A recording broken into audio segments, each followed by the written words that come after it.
Welcome to the Scry Guys, and it is day 2 of spoiler season of Strixhaven. I'm your co-host, Barry. You can find me on TikTok at Otaku, and I'm joined today by... Hello guys, I'm Quest, and I go by Beaver Magic, and you can find me on Twitter, Questing Beaver, and we are here to look at the commanders of the set.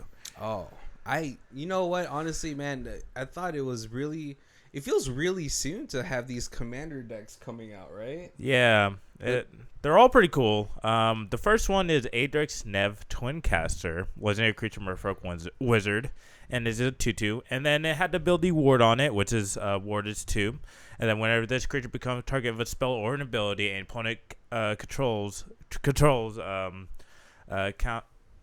it unless that player counter it unless that player pays to. And if one or more tokens will be created under your control, twice that many of those tokens are created instead. So basically just anointing possession on a creature, but in Simic colors, which is pretty good. Well, I mean, it's not like green had trouble doubling tokens, right?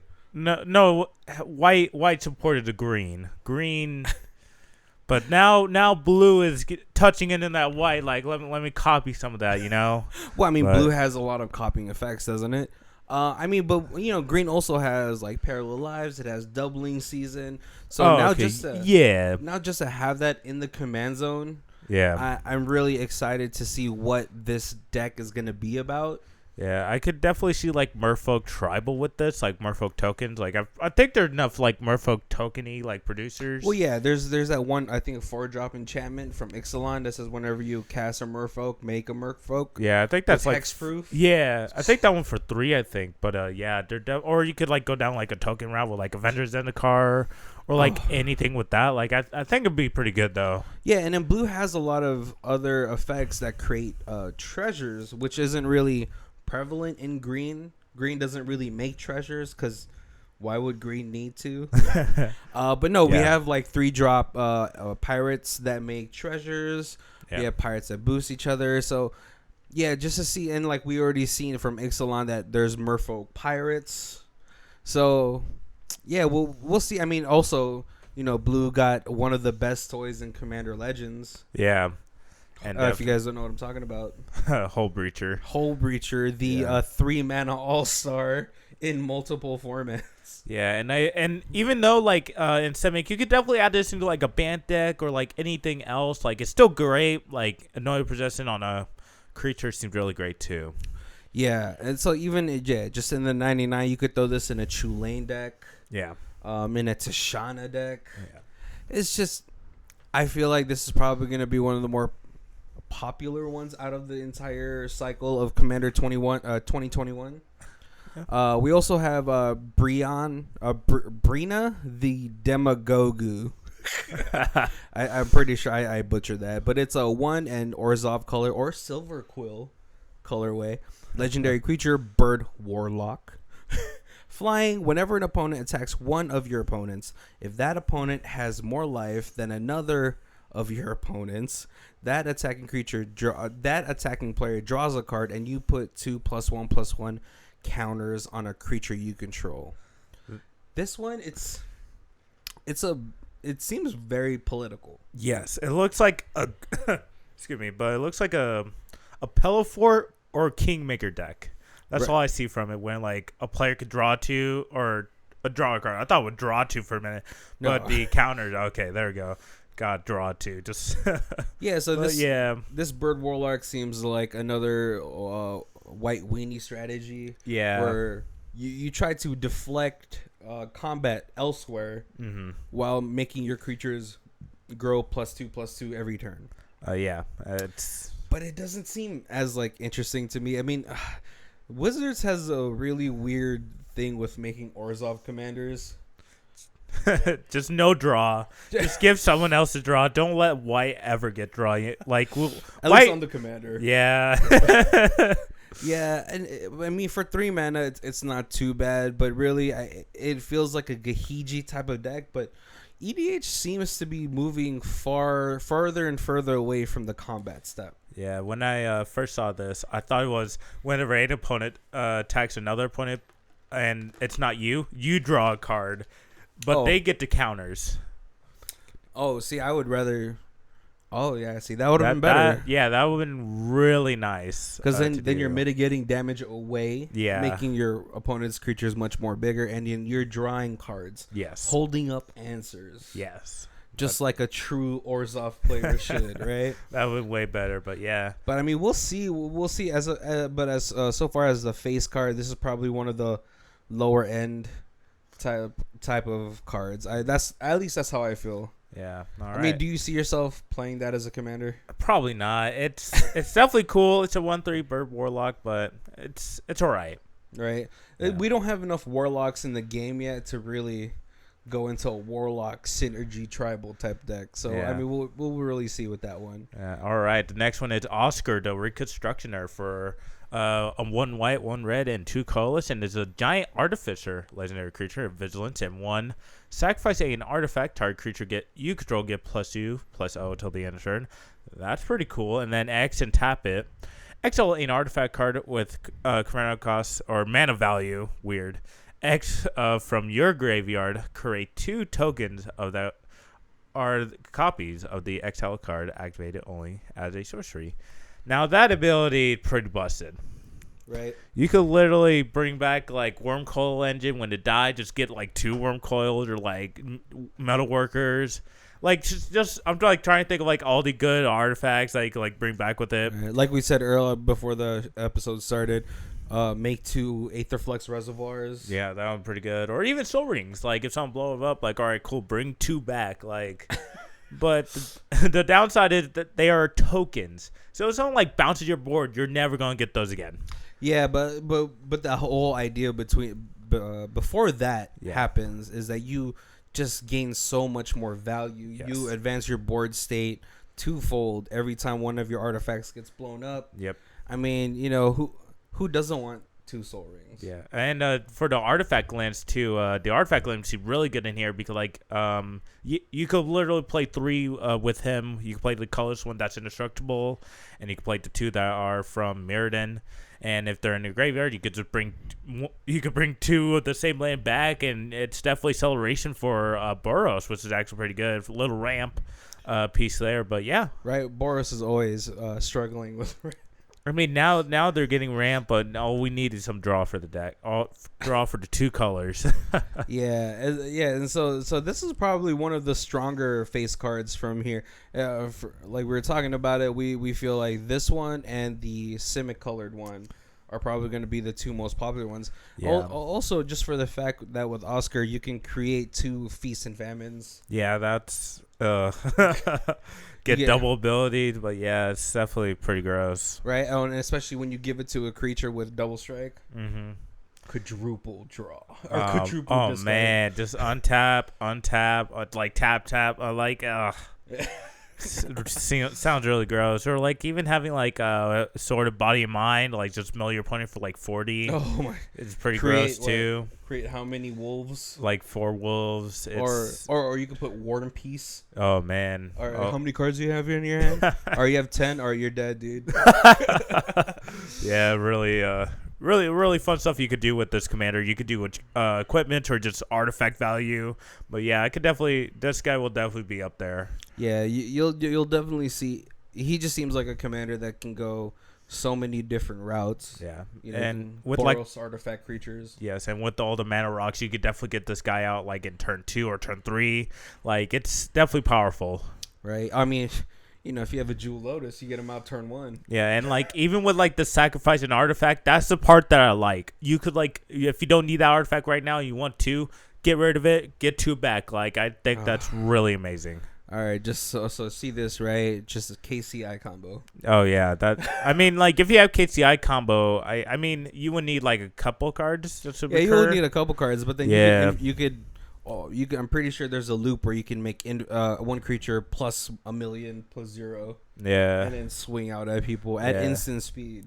Only if Paradox Engine was legal, this card will be pretty good. All right, yeah, we know that's not going to happen anymore. All right, let's move on to our Witch Bloom commander. It's Willow Dusk Essenseer, 1 generic black and green legendary creature, Dryad Druid. 1 tap, choose another target creature, put a number of +1/+1 counters on it equal to the amount of life you gained this turn, or the amount of life you lost this turn, whichever is greater. Activate only as a sorcery. For you know, I was with it until it said activate only as a sorcery, because it would have been a pretty sweet combat trick. Pre-combat, you know, you sign in blood, you Aetherflux Reservoir 30 life away and put 30 +1/+1 counters on something, and then you activate it during the what's it called, when no blockers are declared. But the fact that it says activate only as a sorcery, everyone's gonna see it from a mile. It is definitely in a weird color pie. It should have been Selesnya for sure. Yeah, it's just definitely a weird ability.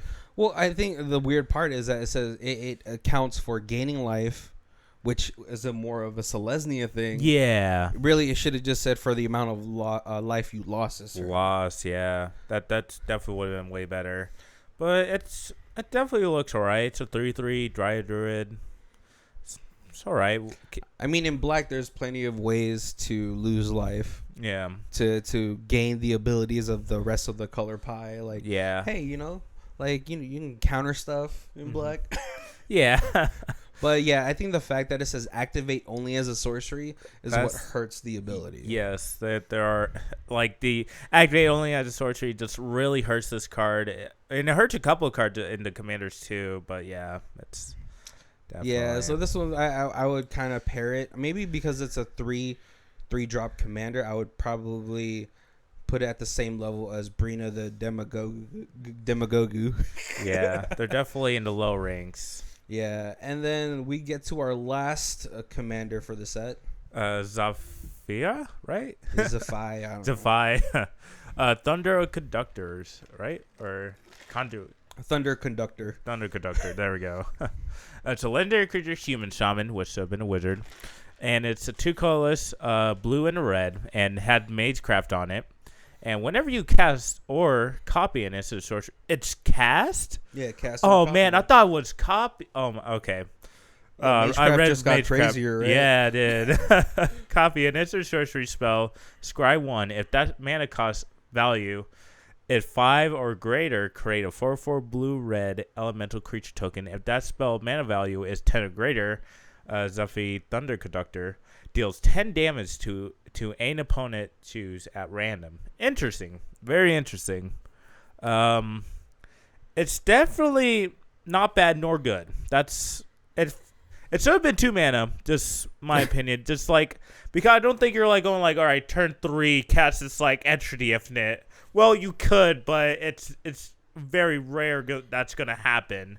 Well, I mean, you never know, just because the fact that this says it has like 3 different type of triggers, right? Yeah. So like on the first trigger, you get to scry 1. Yeah. On the if you cast 5 or more, I think you get to scry 1 and make the 4/4. Yeah. You no, it says or. I think you can only do one of them because it says or, and if it says and if the spell is 5 or more or 10 or more, you get all of them. But it says it's saying or you can only get that one ability. I'm pretty sure, but I could be wrong. No, because the way I'm reading it, right, it says, so whenever you, for Magecraft, whenever you cast a spell, instant sorcery, scry 1. Yeah. If that spell's mana value is 5 or greater, create a. Maybe you're right. Yeah, that it doesn't stack on each other. But we'll definitely see in the ruling for some of these cards. Yeah, but I think the fact that it says it tags on this 10 drop spell that you could deal 10 damage. I feel like it's gonna be it's gonna be a build where it has a lot of ways to reduce the mana cost for the spell that's in the deck. Yeah. But man, I feel like this deck for Zephy Thunder Conductor, it's gonna heavily rely on the commander being out. Mm-hmm. Because you want to throw the 10 damage at somebody. Yeah. I didn't realize Magecraft was cast, so that definitely changes the Magecraft mechanic towards me. I think that, oh man, this mechanic is so gross. But yeah, it's definitely it is a wizard school, right? Yeah. Yeah, but the last ability, like 10 damage in random. Children at random, 10 damage. Yeah, it's a very fair. What's that goblin partner? A goblin partner. Vial Smasher. Vial Smasher, yeah. Right. Okay, yeah, I guess so because it does matter. Like if someone's at like 10 life, like all right, gotta roll. Like hopefully I get you, but yeah, but then all you need is a Croc's thumb, man. Crocs them, or you could like abuse Oh ability. no, that doesn't. That's not a flip coin. I mean, there are some abilities like what that one artifact from Zendikar where you like copy abilities too. Oh yeah, you could try on a resonator it. Like that. Lithiform engine. Lithiform engine. There we go. Like you could lithiform this, like double it, and you could deal 20 to like one player, or like 2 to 2 players. Like I think that would be pretty cool. Yeah. Okay. So now that we've gotten to talk about the commanders, Quest, which commander are you excited about, and what cards do you think? What new cards do you think are going to be in that deck? Man, I feel like Oscar's the best one out of all these. Just like you could like you don't really record, but you get 2 for the price of 1. Yeah. Like I feel like that what Boros is. Like it seemed really good. That's like exile an artifact card from is it from your okay yeah, it is from your graveyard. If it went from a graveyard, like I like your Soul Ring, like that'd be so great if they did that. But pretty sure. All right. Do you think they're gonna take this giant artificer into, at least for the pre-con, do you feel like it's gonna be an equipment deck just because that's what Boros has been known for? I don't know if it's gonna be. I mean, we still have a couple, like maybe 2 weeks of spoilers. But maybe they will. But I would love to see something new from Boros, like a big artifact deck that just gets out these fatties, and then if they come back, they have the crazy ETB abilities. Yeah, like Wormcrow will be pretty sweet to see in one of them. And like okay, sorry. Oh, you're good. But yeah, I would love to see like a new mechanic, too. But yeah. Yeah. See, so one of the new mechanics I think would be great for this Boros deck is that if a copy is made from exile, it's it's like the eternal thing from Devastation. So say you have a 2-drop artifact that's in a creature. Well, if you make a copy of it from exile, it'll be a 5/5 or something like that. Yes, I think that'd be really cool. Just because Boros, a lot of people always rag on Boros for just being so straightforward. So it would be a nice way to introduce a new archetype to Boros decks. Yes, I definitely will. Yeah, for me, it's going to have to be Adrix and Nev, the twin casters. It's nothing new for Simic.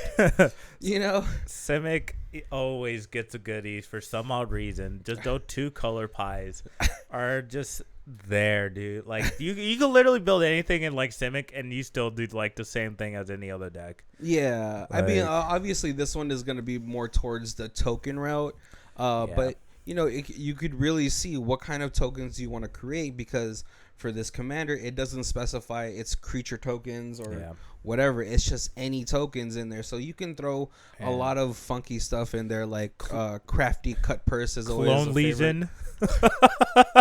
Like, oh my god, just double somebody else's board. Yes, that would be insane. Like, oh yeah, you got a sweet board there. I like to Clone Legion that. I'll get double your like board state. Like that would be pretty cool to see that happen. Or if someone has a nice Nyx Bloom Ancient sitting on the board. Oh man! All right, I'm gonna write a replication that, kicking it.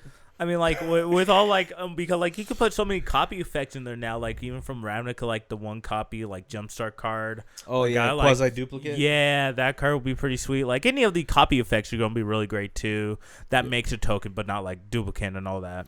Yeah, so I'm really interested how they're gonna make this pre-con. If they're gonna go the Merfolk route, that would be really cool because we haven't seen a Merfolk deck in a long time. Yeah, at least a pre-con Merfolk deck. Mm-hmm. I mean, of course, we just had Ixalan like a couple years ago, so we have a surge of new Merfolks in here. But I feel like this one's gonna be, it's gonna be fun. It's not gonna be anything new, but hey, who doesn't want who doesn't want a doubling season sitting in their command zone? Yeah, I think I will definitely pick up one of the Oscar ones and try to build something around there. I think that's a really cool commander there. Yeah, and then it's always fun to like delve into other color pies that you're not really used to playing. I'm not really used to playing Boros, so I think I would have fun with that. just to we could have a full table of Oscars and it'll be all different decks, Yeah. But yeah, I'm probably definitely gonna pick up that Adrix and Nev twin casters, but it really just depends if WotC wants to run a new cycle of those free spells as long as you control your commander. Yeah, I'll let you see one just take an extra turn. No, why is it always an extra turn with you, good sir? I like extra turns. Oh man, but yeah, we'll definitely. I'm excited for this new commander set. We're gonna hopefully see some really good reprints. Yeah. In here, no quest. They're not gonna reprint Grim Monolith and Oscar. I know Grandma. That's on a list. Oh man, and not the list that you can possibly get in a set booster pack.